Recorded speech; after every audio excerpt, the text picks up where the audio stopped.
আমার কিচেনের জন্য কিছু বাসন অর্ডার করেছিলাম, দেখো সেগুলো চলে এসেছে। এই প্যাকেটের ভিতরে সবকিছু আছে, দাঁড়াও আমি তোমাদের বের করে দেখাচ্ছি।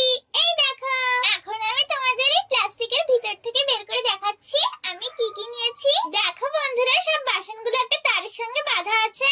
আমি তার থেকে তোমাদের এক একটা করে বের করে দেখাচ্ছি। এই দেখো বন্ধুরা, বাসনগুলো কত ছোট ছোট না। দেখো বন্ধুরা, এখানে হাতা, খুন্তি, উনুন, কড়াই, বটি সবকিছুই আছে, শুধু হাঁড়িটাই নেই। আমার সব বাসনগুলোই খুব সুন্দর লেগেছে, কিন্তু দেখো বন্ধুরা, কড়াইটা অনেক ছোট হয়ে গেছে। এরপর থেকে আমি আমার এই বাসনে তোমাদের রেসিপি তৈরি করে দেখাবো। আমার তো খুব